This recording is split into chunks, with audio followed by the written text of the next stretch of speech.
Gerardo, muchas gracias por recibirnos. Por favor. Como persona, como ciudadano y como defensor adjunto del pueblo de la ciudad, porque desde todos los aspectos posibles vamos a abordar las preguntas. Yendo directo a esto que yo estaba mirando en los sitios donde usted participa, donde hay información acerca de sus actividades, voy a un tema que realmente me llama la atención y creo que merece más atención, que tiene que ver con los monumentos, las estatuas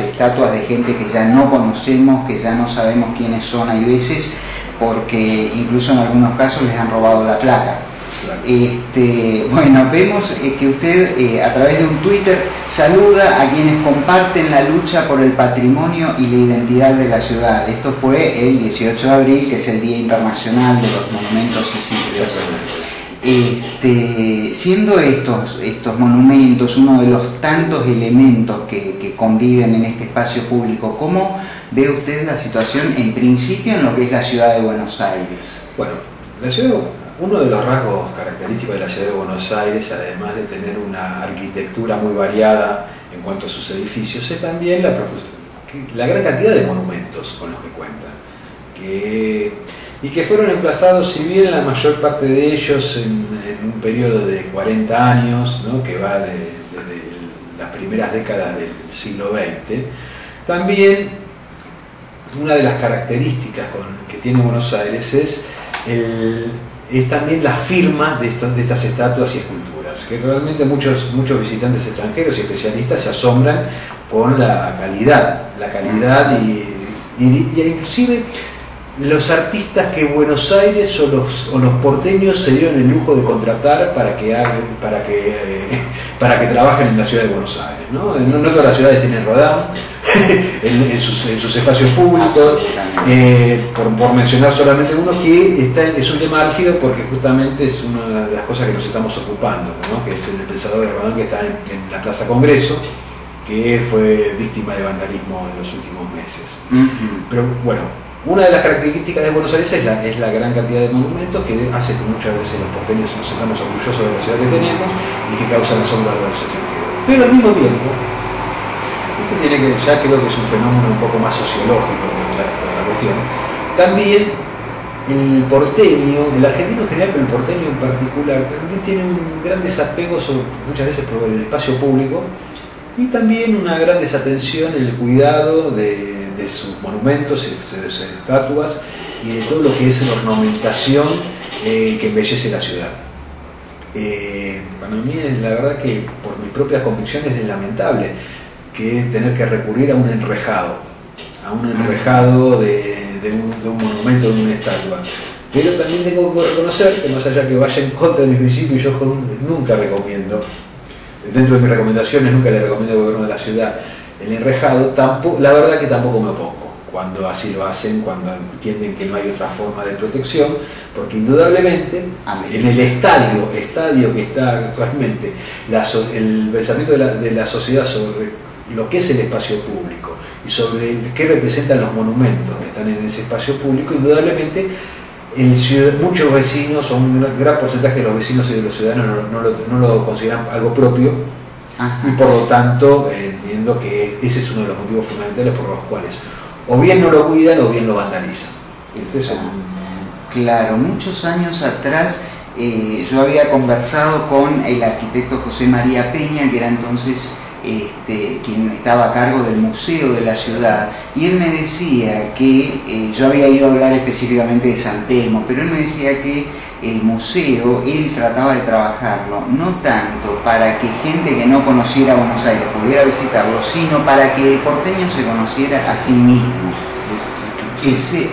¿Le parece que eso tiene que ver un poco con lo que usted dice acerca de este desapego, o a qué lo atribuye usted, o cómo se puede trabajar ese tema de justamente el aquerenciamiento? Sí, por empezar, digamos, ojalá las cosas fueran mucho más simples. En realidad no es que hay un desapego del porteño. En Buenos Aires siempre convivió un sector muy importante de la población que le dio mucha importancia a todas las expresiones culturales,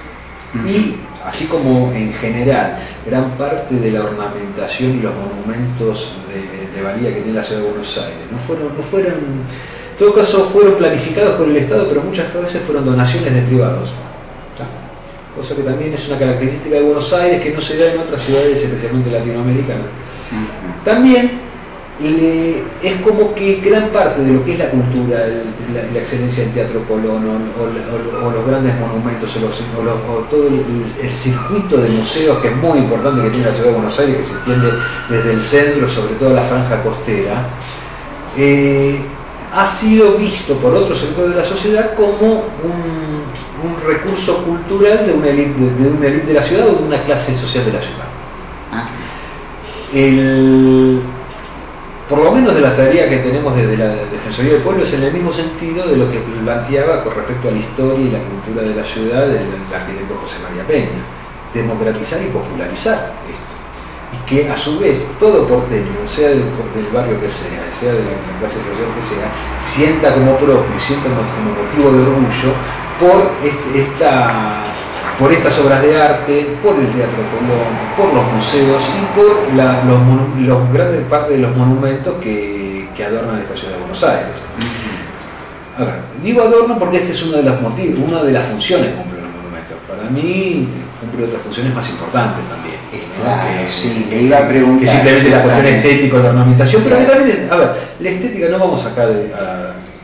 los viejos griegos ya discutían la estética y la ética y algunas cuestiones antitéticas, claro, pero en realidad la estética es uno de los rasgos que nos hace humanos. El cuidado por la estética para mí es un signo de humanidad, y siempre y cuando no se caiga en la frivolidad total, que es como uno muchas veces cuando habla de estética cae en la frivolidad, la persona que se opera claro, y hablando la estética como el gusto estético es un rasgo propio de la humanidad que no tienen los animales, y yo creo que hay que rescatarlo y me parece algo importante. Por eso digo, no lo digo de forma peyorativa, digo que además de una función estética, los monumentos, las esculturas, las obras de arte, las expresiones artísticas cumplen otra función, que es la de dar testimonio de una época, de diversos motivos. Es una forma de ir generando la conformación de la identidad de un país, inclusive hasta dar testimonio y generar una cuestión de identidad, a veces también por lo negativo. Un monumento, una obra de arte que nos representa algo de lo que no queremos, también es significativo. De cosas complejas que han sucedido, que es la historia, por caso de la fuente de Lola Mora, la historia del monumento de Alvear, ¿no? Con las complicaciones para entrar, los por qué, bueno, estas discusiones ideológicas, que bienvenida a la historia si las rescata, ¿no? Eso le iba a preguntar, si tenemos esta... Perdón, yo quiero aclarar que esto también es motivo de gran discusión mía con algunos amigos, que es... Y después hay otra fracción de la población que entiende, que ideologiza la cuestión de los monumentos en el peor de los sentidos. Que es una de las grandes discusiones que tenemos, por ejemplo, con el monumento de Roca que hay acá en Diagonal Sur. Claro. Yo personalmente no es motivo de esta entrevista, no tengo la mejor de las opiniones de Roca, para nada. Pero creo que es una cuestión de infantilismo pretender cambiar la historia, o más que cambiar la historia, es reivindicar a quienes opusieron a Roca, desplazando el monumento que tiene actualmente emplazado en Diagonal Sur, o vandalizarlo, como de hecho lo vandalizan cada vez que cada 12 de octubre o cada vez que hay un acto reivindicatorio de los pueblos originarios, generalmente se vandaliza el monumento a Genaro. No tengo una buena opinión de Roca, no tengo una buena opinión de la campaña del desierto, no tengo una buena opinión de la generación del 80 en general. Ahora, vandalizar los monumentos a Roca, vandalizar las bóvedas de Rivadavia, me parece que también, porque ese es otro grupo de vandalismo que opera sobre los monumentos, que no es el vandalismo cultural, que es el que vandaliza o le pone un graffiti a un pensador de Rodin, pero porque en realidad es como estamos buscando una expresión contracultural en el mejor de los casos, o simplemente decir esto a mí no me importa el pepino, me importa un pepino. Que es también la actitud que tiene muchas veces el porteño con el espacio público en general. Me importa un pepino, por eso tiro un papel. Por eso no me interesa, como la vereda de mi edificio la transitan mal los vecinos que yo, no me interesa arreglar la baldosa. Hay una cuestión con el espacio público que por un lado nos enorgullece la ciudad que tenemos, pero por otro lado no nos apropiamos de ese espacio público en el buen sentido. Está, sí.